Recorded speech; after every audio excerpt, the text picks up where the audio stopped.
Palakpakan ko natin sa Diyos. At pinumako sa pangako po ng Diyos sa araw po ito. Amen. Naiiyahan po ang bawat isa ng mga pagpapasok sa akin. Sa aklat po ng Deuteronomy, chapter 7 po, verse 12. Aking pong babasahin. Ito po ang salita po ng Diyos sa buhay ni Moises. Ang sabi po niya rito, sa 12, sabi po, kung taos-puso ninyong susundin. Sa ibang translation po, kung buong puso. Ang sabi po, kung taos-puso ninyong susundin ang mga utos na ito, tutuparin naman ni Yahweh ang kanyang kasunduan at patuloy niya kayong iibigin tulad ng ipinangako niya sa inyong mga ninuno. Iibigin, pagpapalain, at pararamihin na kayo. Magkakaroon kayo ng maraming mga anak at bibigyan ng masaganang ani, inumin at langis. Pararamihin niya ang inyong mga hayop. Tutuparin niya ito pagdating ninyo sa lupain pinangako niya sa inyong mga ninuno. Pagpapalain niya kayo ng higit sa alinmang bansa. Walang magiging baog sa inyo, maging tao, maging alagang hayop man. Ilalayo niya kayo sa mga karamdaman. Alinman sa mga sakit na ipinaranas niya sa Ehipsyo ay hindi niya padadapuin sa inyo, kundi sa inyong mga kaaway. Pupuksain niya ang lahat ng bansa ipapasakot ni Yahweh na inyong Diyos sa inyo. Huwag ninyo silang kaawaan, huwag din ninyo sasambahin ang kanilang mga Diyos-Diyosan. Iyan ang patibong na naghihintay sa inyo roon. Huwag ninyong ipabahala kung paano ninyo matatalo ang mga mas makapangyarihang bansang ito. Huwag kayong matakot sa kanila. Alalahanin niyo ang ginawa ni Yahweh sa Paraon at sa buong Ehipsyo. Ang malalagimik ng salot na kanyang ipinadala at ang mga kababalaghang ipinakita niya na ilabas niya kayo roon. Ganun din ang gagawin niya sa mga tao niyan na kinatatakutan ninyo. Maliban yan, Yahweh na inyong Diyos ay magpapadala ng tutuluhan sa kanila hanggang sa lubusang malipol, pati yung mga nakapagtago at mga pugante. Hindi kayo dapat matakot sa kanila sapagkat kasama ninyo ang Diyos ninyong si Yahweh, ang dakila at makapangyarihang Diyos. Unti-unti silang linipulin ni Yahweh, hindi sila umusin agad at baka hindi ninyo makaya ang umangis na hayop. Ngunit yan, ipapasakot sila sa inyo ni Yahweh. Sila ilutuin niya sa matinding takot hanggang sa lubusang malipol. Ipapabiyang niya sa inyo ang kanilang mga hari. Ibabaon ninyo sila sa limot. Isa man sa kanila ay walang makatatalo sa inyo hanggang sa malipol na sila. Sunugin niyo ang kanilang mga Diyos-Diyosan. Huwag ninyo pagnasaan ang mga pila o gintong ginamit sa mga iyon sapagkat ito ang magiging patibong sa inyo. Dahil iyon ay kasuklang-suklang kay Yahweh. Huwag kayong magsinuwi ng anumang bagay na kasuklang-suklang sapagkat iyon ang magiging dahilan ng inyong kapahamakan. Lahat ng tulad ng Diyos-Diyosan ay sinukpa, kaya dapat ituring na kasuklang-suklang. Salamat po sa pagbabasa ng salita ng Diyos. Amen. Sa buhay ni Moises. Amen. Ano po ang nais parating sa atin ng Diyos? Ano po ang nais sabihin sa atin ng Diyos sa mga oras po ito? Amen.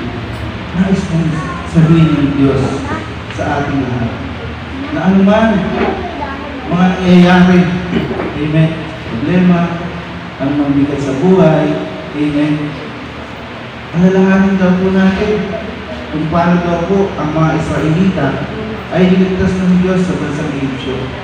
Amen. Amen. Alalahanin po natin kung paano hindi sila iniwan ng Diyos at gayon din naman tayo. Nakakaranas po tayo ng napakaraming kapigatian, bigat, alalahanin, pagpapagabag sa ating mga puso't isipan. Sobrang dami po talagang bigat sa buhay. Sa pagkikibin yan, grabe na po yan na kung ito yung mga nakapagkatian. Amen. Pero ang sabi po ng Diyos dito, ang sa buhay po ni Moises, kung buong puso daw po tayo susunod sa kanyang mga utos. Amen. Kung taos puso po kung taos po sa ating puso ang pagsunod sa Diyos. Amen. Ano pong sabi niya? Tutuparin ng lamig ni Yahweh ang kanyang kasunduan at patuloy niya kayo. Patuloy na pag-ibig na nagmumula sa Diyos. Ano pong gagawin natin? Ang pusong pagsunod.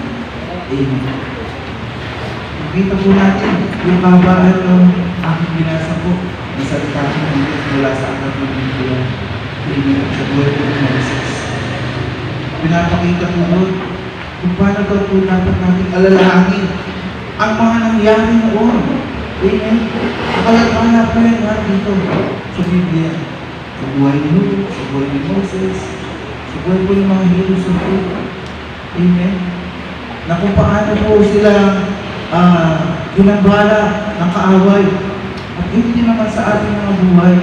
Marami pong panggagambala, maraming pagtitiin, panggugulo, ang ginagawa ng kaaway, hinihilig na po tayo. Sobrang pagtitiin, pero sabi po ng Diyos, kung puso mo susundin, patuloy kita. Kasama po ba ng Israelita ang Diyos sa bawat laban? Amen. Kasama po, di ba? Kasama po niya ang Israelita po.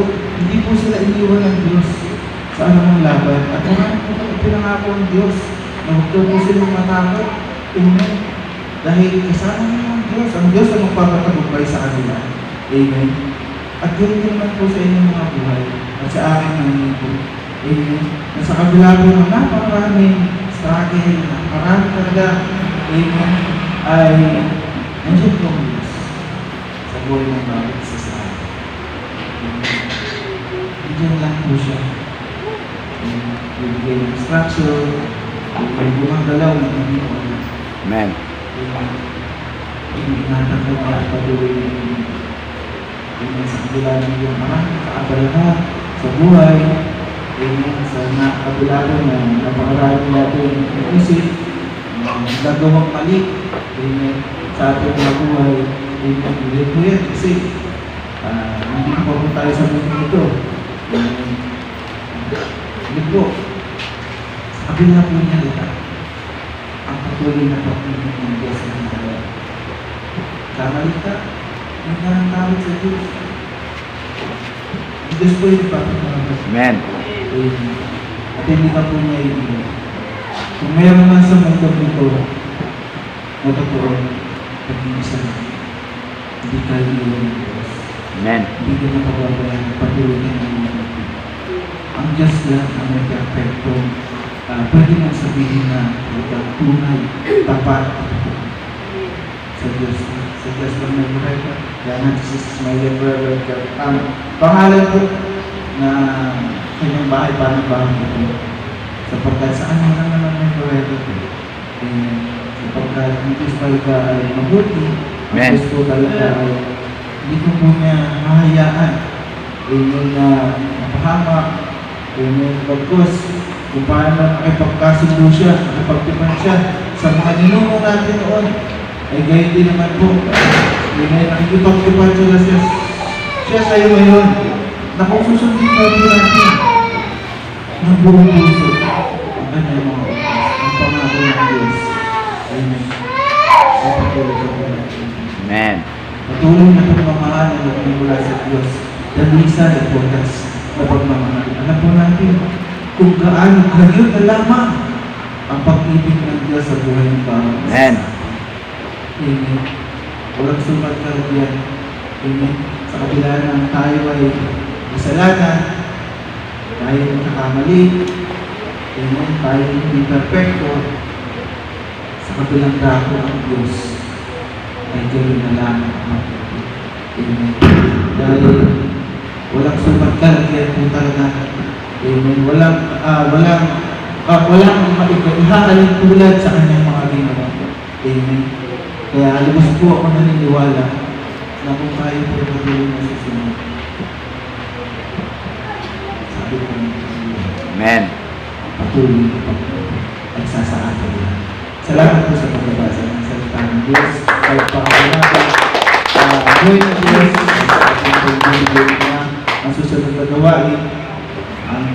pag-tights and down pa rin po sa buhay ni Sister Ernie. Palakpakan po natin.